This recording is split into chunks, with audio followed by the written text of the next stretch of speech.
Alright, shalawam. I want to say all praises to Yahawah, bahasham, Yahawashi, bahasham, Kudash. Double honors to our apostles and elders of GMS, and to the elect doing the work in sincerity and the truth. Shalawam. Check the scoreboard, man. Check the scoreboard, losers. Right now, what I mean by that is the prophecies are unfolding. Let me lower this a little bit. Okay, the prophecies are unfolding. The prophecies that were spoken about, that through the Spirit the men of the Lord have been speaking about, they're coming to pass, man. So any gainsayers, anything a gainsayer has to say, just like if you're on the court playing basketball, check the scoreboard, man, because there's no point in convincing you or talking to you.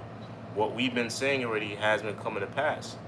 Okay, so there's no talking. There's no point in talking, right? All the things that that we've been saying that has been talked against or negated, there's no more of that now.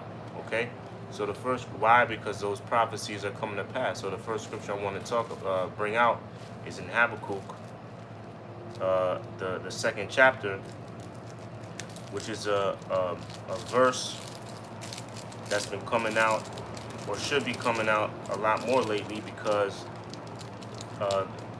those visions are speaking. You see, right? So let me get that first, and this is a scripture I like going to because it's most relevant, right? And the scriptures speak about Yahawashi is the spirit of prophecy, right? So this is the first scripture in Habakkuk, the second chapter. I'll start at the top. It says, "I will stand upon my watch and set me upon a tower, and will watch to see what he will say unto me, and what I shall answer when I am reproved." Verse 2, "And the Lord answered me and said, Write the vision and make it plain upon tables, that he may run that readeth it." Okay? It says, "For the vision is yet for an..." Now we're going to go into what those visions are. Okay? Because those visions are the prophecies that have been coming to pass, that through the Spirit the men of the Lord have been saying are going to come to pass, and are actually happening now, right? We told you already about this second, the second lockdown that we're approaching from this new, the Venom 19 whole pandemic, or whatever you want to call it. We told you these things are going to happen, and guess what? They're coming to pass now. Okay, we told you it's going to be a segue into what? A medical, a way. Basically, it's going to lead to them being able to determine if you have it or don't have it by a medical device that's going to be implanted in you, man. We told you, because all roads lead to what? They say all roads lead to Rome, right? All roads lead to the microchip. All roads leads to the mark of the beast. So they're gonna, if you know their end game, and you can see what you can easily see the steps that they take before that, right? So you already know what way they're going, and the way they're going is an RFID chip.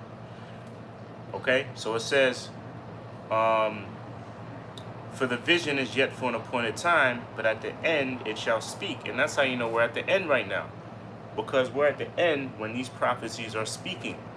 All right, and they're not only speaking, they're screaming, they're yelling. All right, that's how you know we're at the end, right? It says, "For at the end it shall speak and not lie. Though it tarry, wait for it, because it will surely come, it will not tarry." All right, and those prophecies, they're not going to tarry. Those prophecies of, because when this second so-called lockdown takes place, it's not going to be like it was back then. It's going to be a lot of uproars of the people, man. So if you see uproars, hell, you go to these other countries, you go to Australia, you go to over there in Europe, UK, where they have a second lockdown, they're not as accepting of the second lockdown like they were of the first lockdown. And the same thing is going to happen here. The second lockdown, when it happens, you're going to see a lot of uproars. Okay, they're already telling you they've got to go through draconian measures. Okay, all right, they're going to take draconian steps to ensure Everybody gets that venom, right? That Zab Judah jab, right? It says, where was I? Verse 2. Though it tarry, wait for it, because it will surely come, it will not tarry. And what's not going to tarry? What's not going to tarry is those prophecies, right? All the things that were written that's going to take place, they're going to take place. Okay, so all the things that all you people or the people are saying against a prophecy, right? Or against anything that we said in the past, guess what? Check the scoreboard, man. Because the things that we said are going to take place through the Spirit, they're happening, right? Let me get Revelation 12 and 12 right quick. This is Revelation 12 and 12. It says, therefore rejoice, ye heavens, and ye that dwell in them. Woe to the inhabitants of the earth and of the sea, for the devils come down unto you, having great wrath, because he knoweth he hath but a short time. And that's the key right there. It says, the devil cometh down unto you, knowing that, the devil come down unto you with having great wrath. And why is he coming down with that great wrath? Because he sees his end is at sight. Okay, he sees that these prophecies of the Lord coming. He sees the chariots, a lot more sightings of these chariots.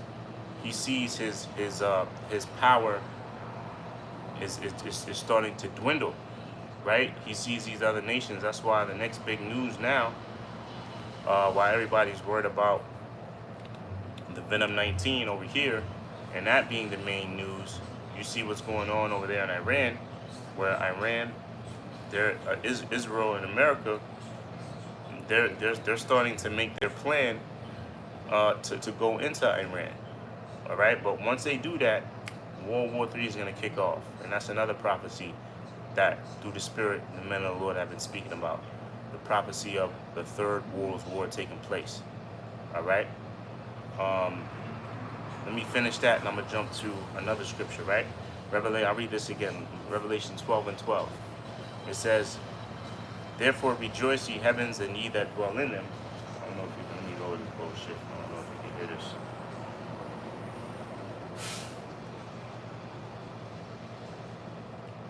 Right? It says, Revelation 12 and 12, therefore rejoice, ye heavens, and ye that dwell in them. Woe to the inhabitants of the earth and of the sea, for the devil is come down unto you, having great wrath, because he knoweth he hath but a short time. Right? It says, because he knoweth he hath but a short time. And what time, now what time is that speaking about? What short time does he have? He has a short time of rulership, right? Because according to prophecy, it speaks about when Esau rules, Israel is going to take over, right? And it also speaks about how Esau is appointed a certain time of rulership, no different from any other kingdom, right? Esau has the Most High has it down to the day, to the hour, to the minute of Esau's rulership, man. Matter of fact, let me get Job real quick. Let me get that real quick. Okay? Because what Esau doesn't realize is that he's no different, right? He's no different from any other rulership. Every rulership had a set duration of rulership, had a set time period to rule. And his set time period of rulership is over, man. Right? And he can see his world crumbling. That's why he's in such a race or a rush to try to establish what he's been planning for centuries. You know, for years he's been trying to plan this. Okay, all right, and within 1 hour, the Most High is going to totally destroy that. Right? Let me read this real quick. This is Job 14. Right, 14:5. It says, "Seeing his days are determined, the number of his months are with thee. Thou hast appointed his bounds that he cannot pass." Right? So the bounds or the time of rulership that Esau has, he's not going to pass that, man. You see? And no other nation, according to prophecy, once Esau gets pulled out of rulership, no other nation is going to come into rulership. All right, all nations, they had their chance to rule. The so-called Arabs, the so-called Chinese, right? The so-called Hamites, the so-called all nations had their chance. All nations, you had your shot already. Okay, right? But according to prophecy, the next ruler, the next superpower to rule and govern this planet Earth in righteousness, right, is is is Israel. As you so-called Negroes, Latinos, and Native Americans, under the rulership of our big brother, who you people ignorantly call Jesus Christ, who is Yahawashi in Hebrew. That's the next ruler, man. That's the next kingdom, right? Part of the promise was the Most High giving the kingdom, all right, to Yahawashi, man. That's why he's referred to as the King of Kings, the Lord of Lords. All right, so that's next to rule. We're gonna go in this planet. This place is finally gonna be governed and ruled in righteousness. Okay. All right. So I read this again. This is Job 14:5. Seeing his days are determined, the number of his months are with thee. Thou hast appointed his bounds that he cannot pass. Right. So I was going into. Let me get something else real quick in Zephaniah, because I was going into the whole situation going on over there in the Middle East, as far as Israel and America making their plan, which has been for years already, to go into Iran. Okay, all right. Let me get Zephaniah. What is it? The third chapter. Let me get that real quick. Okay, because that's been a plan of the elites for a long time, but not knowing that was a plan of the Most High, man. Okay, this is Zephaniah 3:6. I'm sorry, 3 and 8. Sorry. Therefore wait ye upon me, saith the Lord, until the day that I rise up to the prey. Okay. For my determination is to gather the nations. That's the Most High determination. The Most High he's determined to gather up all the nations, okay, and bring them to one place for war, for that third world war. The scriptures in Revelation speaks about 3 woes, right? 2 is past, 1 cometh thereafter. That's speaking about that third world war, man. Okay, that's another vision. Okay. That's speaking. We can plainly see that the third world we're approaching World War III. We're approaching the third woe, right? That's another prophecy, man. Okay, that's why I keep saying, man, y'all niggas better check the scoreboard, okay? Because according to prophecy, everything that has been said by the mouths of the apostles of GMS on down, guess what? They're coming to pass. All right? Check the scoreboard, niggas. Right? Zephaniah 3 and 8. It says, therefore wait ye upon me, saith the Lord, until the day that I rise up to the prey. For my determination is to gather the nations. Right? For what purpose? It says, that I may assemble the kingdoms to pour upon them mine indignation, even all my fierce anger, for all the earth shall be devoured in the fire of my jealousy. So that's the reason he's bringing them to that one place. All right, to essentially destroy all the hosts of all the hosts of the world, or all the armies of the world. Okay, that's the reason why he's gonna allow World War III to happen. But in the midst of that, it's gonna be riots. It's gonna be uproars of the people. It's gonna be World War III taking place. Okay, we are really, hey, Joe Biden, he said it too. He said it's gonna be a dark winter. Did he not say that? So Joe Biden just prophesied, right? He just said we're gonna approach a dark winter, and I truly believe that, man. Okay, because we're approaching the second lockdown. Okay, you've got rumors of war happening. You've got rumors of Israel, and you've got the tension going on over there in the Middle East, where you have Israel and America. They're planning to go into Iran. You've got uproars of the people over there in Australia. As far as the second lockdown, you got uproars of the people in Europe. about the second lockdown. And guess what? Those uploads of the people about the second lockdown is going to come here too, here in America. A shalawam with those precepts. Second Ezra 7th chapter. That's right. Okay. So hey man, these are the times. So that's why it says in Luke, it says. Matter of fact, let me get that real quick. Let me hold Zephaniah and I'll get Luke. What is it? Is it 11? Let me get Luke. Or is it? It's 12. Right. Luke 12 and 49. It says, I am come. This is a red letter. You see, this is all red right here. I don't know if you can see it. This is all red. This is meaning what? The Lord, it's out the Lord's mouth, right? It says, I am come to send, Luke 12 and 49, I am come to send fire on the earth. And what will I if it be already kindled? Right? And that fire, that represents all the chaos that's going to take place here on earth, man. All right? All the chaos, all the mayhem, all the war. All right? All that is going to take place because look, when the Lord returns, it's going to be World War III already. There's going to be chaos happening all over the earth, man. Right? And it's going to be at that time that the Lord is going to crack the skies, all right, and deliver his elect out of the nation of Israel, you so-called Negroes, Latinos, and Native Americans, as well as taking out the rulers of the planet Earth, which right now is Esau. Okay? Esau is about